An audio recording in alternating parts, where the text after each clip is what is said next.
ایک کافی دلچسپ شخصیت پیر ابراہیم خان بہادر، ان سے متعلق کچھ دستاویزات اور تحریروں کا ذرا گہرائی سے جائزہ لے رہے ہیں۔ جی ہمارے پاس دیکھیں اردو اور انگریزی میں متن ہیں، کچھ تصاویر بھی ہیں اور ویب آرکائیوز بھی، جو مل کر ان کی ایک کہہ سکتے ہیں ایک بھرپور تصویر پیش کرتے ہیں۔ بالکل۔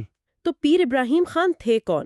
بنیادی طور پر قصور میں ان کی پیدائش ہوئی، پھر ریاست بہاولپور میں برطانوی ایجنٹ رہے، جی ہاں۔ ملتان کی جو مشہور جنگ تھی اس میں بھی حصہ لیا، اور ایک خاص بات یہ ہے جو شاید زیادہ اہم ہے کہ وہ ان ابتدائی نمایاں ہندوستانیوں میں سے تھے جنہوں نے انگلستان کا سفر کیا۔ بالکل، اور دیکھیں ان ذرائع کا مقصد صرف یہ نہیں کہ ہم ان کی زندگی کے واقعات گنوا دیں، بلکہ اصل کوشش یہ سمجھنے کی ہے کہ ان کے تجربات کیا تھے، خاص طور پر وہ انگلستان کا سفر، جی، اور وہاں انہوں نے کیا دیکھا، کیا محسوس کیا، جو باتیں انہوں نے خود اپنے سفر نامے میں لکھی ہیں نا، اچھا، وہ ہمیں ایک بالکل منفرد زاویہ نظر دیتی ہیں، ایک ایسی شخص کا جو ایک طرف تو مقامی ریاست سے جڑا تھا اور دوسری طرف ابھرتی ہوئی برطانوی طاقت کے بیچ میں ایک اہم کڑی تھا۔ تو یہ صرف ایک سفر نہیں تھا، میرا خیال ہے یہ طاقت کے مرکز کو سمجھنے کی ایک طرح سے کوشش بھی تھی۔ تو آئیے ان تحریروں اور دستاویزات کی مدد سے پیر ابراہیم خان کی زندگی اور ان کے مشاہدات کی دنیا میں ذرا جھانکتے ہیں۔ اچھا، ان کی ابتدائی زندگی سے شروع کرتے ہیں۔ جی، دستاویزات بتاتی ہیں کہ پیر ابراہیم خان 1794 میں قصور پنجاب میں پیدا ہوئے۔ ان کا تعلق ایک معزز صوفی خاندان سے بتایا جاتا ہے۔ جی ہاں، اور ان کی جڑیں افغانستان تک جاتی ہیں۔ ایک ذریعے میں کوہ فیروزہ کا ذکر بھی ملتا ہے، جہاں سے ان کا خاندان پہلے قصور آیا اور پھر ہندوستان کے دوسرے علاقوں میں پھیلا۔ اچھا، تو یہ جو خاندانی پس منظر ہے، خاص طور پر افغان شجرہ نسب، یہ ان کی شناخت کا ایک اہم پہلو لگتا ہے، جس کا وہ خود بھی کہیں کہیں ذکر کرتے ہیں۔ تو ایک صوفی گھرانے سے تعلق تھا ان کا۔ جی، جس نے یقیناً ان کی ابتدائی تربیت اور سماجی حیثیت پر اثر ڈالا ہوگا۔ پھر ان کے کیریئر کا آغاز ہوتا ہے۔ انہوں نے تقریباً 1837 کے آس پاس ایسٹ انڈیا کمپنی کی ملازمت اختیار کی۔ جی، شروع میں وہ سر کلاڈ مارٹن ویٹ، جو گورنر جنرل کے ایجنٹ تھے، ان کے ماتحت لدھیانہ اور فیروزپور میں رہیں۔ اچھا، فیروزپور کی کچھ انتظامی ذمہ داریاں بھی انہیں سونپی گئیں، جو شاید ان کی قابلیت کا شروع میں ہی اعتراف تھا۔ لیکن ان کی خدمات میں جو ایک اہم موڑ آیا نا، وہ تب تھا جب انہیں ریاست بہاولپور کے نواب محمد بہاول خاں سوم ان کے دربار میں نیٹو ایجنٹ یا وکیل کے طور پر تعینات کیا گیا۔ اچھا، نیٹو ایجنٹ، یہ کیا عہدہ تھا اس وقت؟ یہ دیکھیں، کوئی معمولی عہدہ نہیں تھا۔ اس حیثیت میں وہ مقامی ریاست اور برطانوی حکام کے بیچ رابطے کا ایک آپ کہہ لیں کلیدی ذریعہ تھے۔ یعنی ایک پل کی طرح۔ بالکل، اس ذمہ داری کے لیے سفارتی مہارت بھی چاہیے تھی اور مقامی سیاست کی گہری سمجھ بھی۔ اور ذرائع میں ایک تصویر کا بھی ذکر ہے جو شاید اس تعلق پر کچھ روشنی ڈالتی ہے۔ اس میں وہ نواب صاحب کے ساتھ ایک محل کی بالکنی پر بیٹھے نظر آ رہے ہیں۔ جی ہاں، وہ تصویر دیکھیے، وہ صرف ایک رسمی تصویر نہیں لگتی۔ نہیں، بالکل نہیں۔ ایسا لگتا ہے کہ ان کا مرتبہ خاصا بلند تھا اور نواب کے ساتھ ان کا تعلق قریبی تھا، شاید مشورے وغیرہ بھی دیتے ہوں۔ ہو سکتا ہے۔ یقیناً اس طرح کی تصاویر سے نا اس دور کے طاقت کے تعلقات اور ذاتی حیثیت کو سمجھنے میں کافی مدد ملتی ہے۔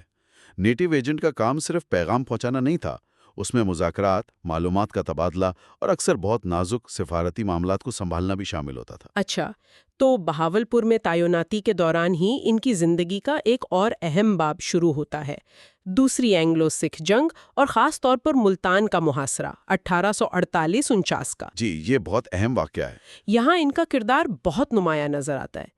تحریریں تو بالکل واضح کہتی ہیں کہ انہوں نے دیوان ملراج کے خلاف برطانوی فوج کی بھرپور مدد کی۔ ملراج جو اس وقت ملتان کے گورنر تھے اور کمپنی کی مداخلت کے خلاف مزاحمت کر رہے تھے۔ جی بالکل، اور خاص طور پر سر ہربرٹ ایڈورڈز کے ساتھ ان کا قریبی تعاون رہا۔ اور یہ کوئی صرف رسمی مدد نہیں تھی، دستاویزات میں ان کی ذاتی بہادری، ان کی وفاداری، قابلیت، ان کی توانائی، ان سب کی تعریف کی گئی ہے۔ واقعی؟ جی، ایسا لگتا ہے کہ انہوں نے محاصرے کے دوران عملی طور پر فوجی مدد بھی دی اور شاید انٹیلیجنس میں بھی معاونت کی۔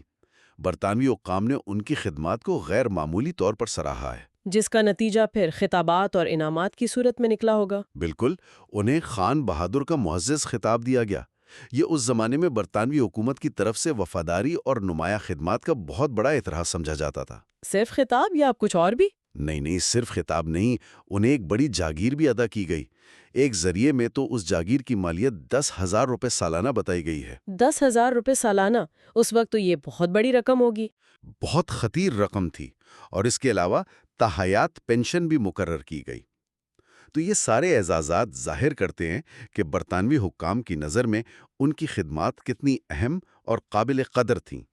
کسی مقامی اہلکار کے لیے یہ واقعی غیر معمولی تھا اس دور میں۔ یہ ان کے اثر و رسوخ کو بھی ظاہر کرتا ہے۔ یقیناً۔ اب آتے ہیں ان کی زندگی کے شاید سب سے مشہور حصے پر، ان کا انگلستان کا سفر۔ جی، سفر انگلستان۔ ان کے اپنے سفر نامے سے یہ بات تو واضح ہے کہ یہ کوئی اتفاقی سفر نہیں تھا۔ ان کے دل میں ایک عرصے سے انگلستان دیکھنے کی شدید خواہش تھی۔ جی ہاں، انہوں نے خود لکھا ہے، اور یہ الفاظ ان کی کیفیت بتاتے ہیں۔ میں اس شہنشاہ زمین یعنی انگلستان کو دیکھنے کے لیے بے قرار تھا، جو ہزاروں میل دور بیٹھ کر ہندوستان کے وسیع و عریض خطے پر حکمرانی کرتا ہے۔ کیا بات ہے! اور ایک غیر ملکی نسل کے کروڑوں انسانوں کو قانون فراہم کرتا ہے۔ یہ اقتباس بہت کچھ کہتا ہے۔ یہ صرف ایک سیاح کا تجسس نہیں ہے، یہ تو طاقت کا جو سرچشمہ ہے نا، اسے سمجھنے کی ایک گہری خواہش لگتی ہے۔ بالکل، وہ دیکھنا چاہتے تھے کہ آخر یہ نظام ہے کیا جو اتنی دور سے اتنی بڑی سلطنت چلا رہا ہے۔ ہاں، وہ ملکہ وکٹوریہ سے ملنا چاہتے تھے، برطانوی پارلیمنٹ دیکھنا چاہتے تھے، ایسٹ انڈیا کمپنی کے ڈائریکٹر سے ملنا چاہتے تھے، جن کی شہرت، جیسا وہ خود کہتے ہیں، مشرق بعید تک پھیلی ہوئی تھی۔ تو یہ ایک طرح سے طاقت کی ساخت کو سمجھنے کی کوشش تھی۔ جی، اور اس کے مظاہر کا براہ راست مشاہدہ کرنے کی جستجو تھی۔ اور پھر جنوری 1851 میں انہیں گورنر جنرل سے باقاعدہ اجازت مل بھی گئی۔ جی، وہ اکیلے نہیں گئے تھے، ان کے ساتھ سید عبدالحی تھے، جو پنجاب کے انتظامی بورڈ کے مترجم تھے۔ اچھا، مترجم ساتھ تھے۔ تو زبان وغیرہ کا مسئلہ نہیں رہا ہوگا۔ شاید اسی لیے وہ مقامی رسم و رواج کی وضاحت میں بھی مددگار رہے ہوں گے۔ انگلستان میں ان کی آمد پر کافی ہلچل مچی ہوگی اس زمانے میں۔ جی، ایسا ہی لگتا ہے۔ اس وقت کے اخبارات اور جرائد نے، جیسا کہ کچھ ویب آرکائیو سے پتہ چلتا ہے، ان کی آمد اور موجودگی کے بارے میں خبریں شائع کیں۔ ظاہر ہے 19ویں صدی کے وسط میں ایک ہندوستانی معزز شخصیت کا لندن آنا ایک بڑا واقعہ رہا ہوگا۔ بالکل، وہ لندن میں اہم جگہوں پر بھی گئے۔ سینٹ جیمز پیلس جیسے شاہی مقامات کا ذکر ملتا ہے، اور خاص طور پر 1851 کی مشہور زمانہ گریٹ ایگزیبیشن۔ اوہ، گریٹ ایگزیبیشن! وہ تو اس وقت صنعتی اور ثقافتی کامیابیوں کا ایک عالمی میلہ تھا۔ جی، تو انہوں نے وہ بھی دیکھا۔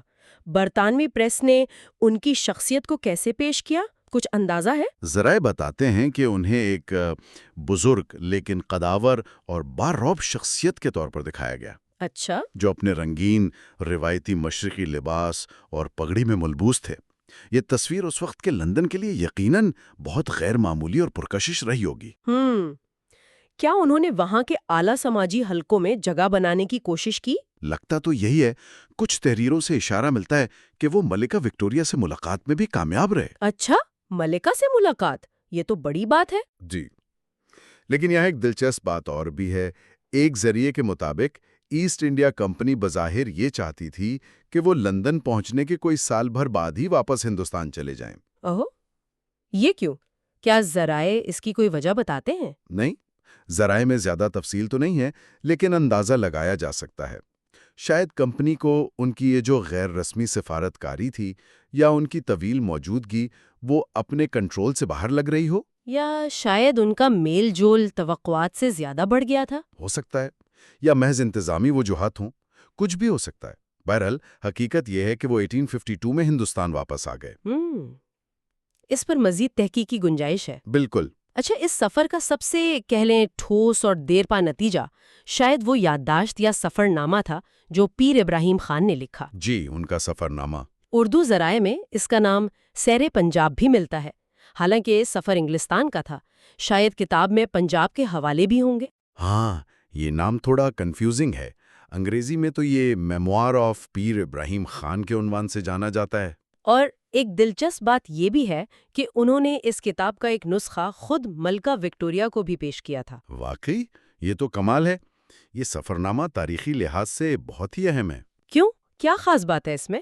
دیکھیں، یہ ہمیں 19ویں صدی کے وسط کے انگلستان کو ایک ایسے ہندوستانی اہلکار کی نظر سے دیکھنے کا موقع دیتا ہے جو خود برٹش نظام کا حصہ تھا، لیکن جس کی جڑیں ہندوستانی سماج اور روایات میں گہری تھیں۔ صحیح۔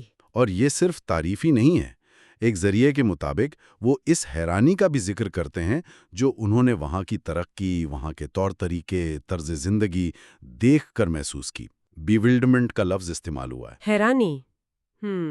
ان کے اپنے الفاظ کیا کہتے ہیں؟ ان کا مجموعی تاثر کیا تھا؟ ایک انگریزی ذریعے میں ان کے الفاظ نقل ہوئے ہیں۔ وہ لکھتے ہیں کہ سب سے گہرا اثر ان پر اس خوشبخت ملک کی حکومت کی زبردست طاقت اور ساتھ ہی ہم آہنگ اعتدال پسندی نے ڈالا۔ ہم اعتدال پسندی، ہارمونیس ماڈریشن، یہ کیا مطلب ہوا اس کا؟ بہت دلچسپ نکتہ ہے، اور اسی کو وہ آگے اپنے سفر نامے میں کھولتے ہیں جب وہ مشرقی اور مغربی حکمرانی کا موازنہ کرتے ہیں۔ اچھا، موازنہ بھی کیا انہوں نے؟ جی ہاں، انہوں نے مشرقی حکمرانوں کا ذکر کیا، خاص طور پر مہاراجہ رنجیت سنگھ اور افغان بادشاہوں کا، جنہیں وہ ذاتی طور پر جانتے تھے یا قریب سے دیکھا تھا۔ ان کے مطابق یہ حکمران طاقتور تو بہت تھے، لیکن ان کی شہرت اکثر ان کی سختی، ان کی ذاتی خواہشات اور کبھی کبھی ظلم پر مبنی پالیسیوں کی وجہ سے تھی۔ یعنی رعایا پروری یا قانون کی حکمرانی کا عنصر کم تھا؟ جی، ان کے خیال میں ایسا ہی تھا۔ اس کے مقابلے میں انہوں نے ملکہ وکٹوریہ کو دیکھا، جو ان مشرقی حکمرانوں سے کہیں زیادہ بڑی سلطنت اور فوجی طاقت کی مالک تھیں۔ لیکن پیر ابراہیم خان کے مشاہدے کے مطابق وہ اپنی رعایا میں اپنی شفیق اور قابل احترام خوبیوں اور قانون کی پاسداری کی وجہ سے مقبول تھیں۔ اچھا، پیر ابراہیم خان اس نتیجے پر پہنچے کہ یہی چیز، یعنی حکمران کا شخصی کردار اور قانون کی حکمرانی، یہی برطانیہ کی بے مثال خوشحالی اور اندرونی امن کی بنیاد تھی۔ یہ تو بڑی گہری بات ہے، خاص طور پر ایک ایسے شخص کی طرف سے جو خود ایک روایتی مشرقی ریاستی نظام کا حصہ رہا ہو۔ بالکل، یہ ایک حیران کن بصیرت ہے۔ واقعی یہ ایک قابل غور موازنہ ہے۔ یہ صرف سطحی نہیں لگتا، بلکہ حکمرانی کے بنیادی اصولوں پر بات کر رہا ہے۔ جی، یہ اس وقت کے ایک تجربہ کار ہندوستانی اہلکار کے نقطہ نظر کو دکھاتا ہے جو دونوں دنیاؤں کے نظام کو سمجھنے کی کوشش کر رہا تھا۔ اور یہ سفر نامہ صرف انگلستان تک ہی محدود نہیں تھا، آپ نے پہلے اشارہ کیا تھا۔ جی، دستاویزات بتاتی ہیں کہ اس میں غزنی مہم کا ذکر ہے، افغان قبائل کے بارے میں معلومات ہیں، اور ان کے اپنے آبائی علاقے قصور کا بھی ذکر ملتا ہے۔ تو اس سے کتاب کی تاریخی اور سوانحی اہمیت اور بھی بڑھ جاتی ہے۔ یقیناً، اسی لیے ذرائع اس سفر نامے کو کئی وجوہات کی بنا پر اہم مانتے ہیں۔ ایک تو اس میں جو تفصیلات ہیں ان کی فراوانی، دوسرا بیان کی سادگی اور ایمانداری کا جو تاثر ملتا ہے، اور سب سے بڑھ کر یہ کہ یہ ایک ایسے شخص نے لکھا ہے جو ان واقعات کا صرف عینی شاہد نہیں تھا، بلکہ کئی معاملات میں، جیسے ملتان مہم یا بہاولپور کی سیاست، ایک مرکزی کردار بھی رہا۔ یہ فرسٹ ہینڈ اکاؤنٹ کی ایک بہترین مثال ہے۔ انگلستان سے واپسی کے بعد ان کی زندگی کے بارے میں معلومات ذرا کم ہیں۔ ایک اردو ذریعے میں یہ ذکر ضرور ہے کہ وہ واپسی پر کراچی کے راستے ہندوستان آئے۔ اچھا، کراچی کے راستے؟ جی، اور ان کا انتقال اس سفر کے کچھ سال بعد تقریباً 1857 یا 58 میں 63 سال کی عمر میں ہو گیا۔ تو اگر ہم پیر ابراہیم خان بہادر کی شخصیت اور ان کی خدمات کا ایک مجموعی جائزہ لیں تو ان کی اہمیت کئی پہلوؤں سے واضح ہے۔ جی، وہ بیک وقت ایک فوجی پس منظر رکھنے والے اہلکار تھے جنہوں نے میدان جنگ میں کام کیا، ایک تجربہ کار منتظم تھے جنہوں نے سول ذمہ داریاں نبھائیں، برطانوی حکومت اور مقامی ہندوستانی ریاستوں کے درمیان ایک اہم سفارتی پل تھے۔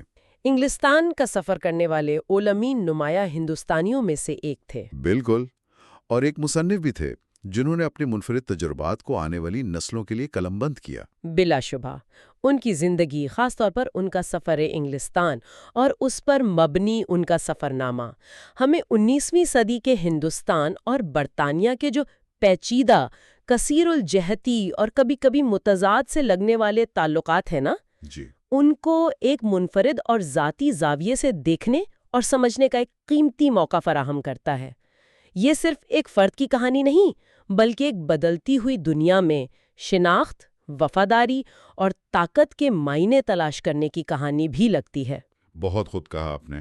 تو آج ہم نے دستیاب ذرائع کی روشنی میں پیر ابراہیم خان بہادر کی زندگی کے مختلف اہم پہلوؤں کا جائزہ لیا۔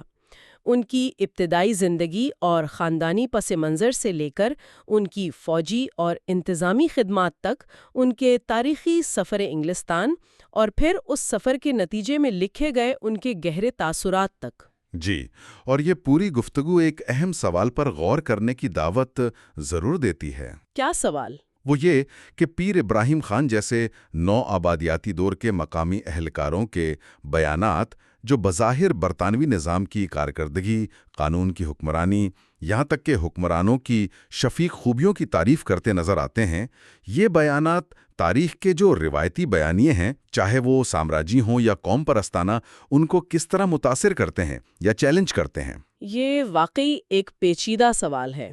کیا ان کی تعریف کو صرف خوشامد سمجھا جائے، یا یہ ایک حقیقی مشاہدے پر مبنی تھی، یا پھر یہ اس دور کی ایک پیچیدہ حقیقت کی عکاسی ہے جہاں شاید وفاداریاں اور شناختیں اتنی واضح نہیں تھیں جتنی ہم آج سمجھتے ہیں؟ بالکل، اور ان کا وہ جو مشرقی اور مغربی طرز حکمرانی کا موازنہ ہے جو انہوں نے اپنے سفرنامے میں کیا، جی، وہ اس دور کی شناخت، طاقت کے تصورات اور بدلتے ہوئے عالمی منظرنامے میں ایک ہندوستانی اہلکار کے نقطہ نظر کی پیچیدگیوں کے بارے میں کیا ظاہر کرتا ہے؟ کیا وہ واقعی مغربی نظام کو بہتر سمجھتے تھے، یا وہ صرف اس کی طاقت اور کامیابی کے راز جاننا چاہتے تھے؟ جی، یہ وہ سوالات ہیں جن پر ان ذرائع کو پڑھنے کے بعد مزید سوچا جا سکتا ہے، جو ہمیں تاریخ کو زیادہ، آپ کہہ لیں، نوانسڈ انداز میں سمجھنے میں مدد دیتے ہیں۔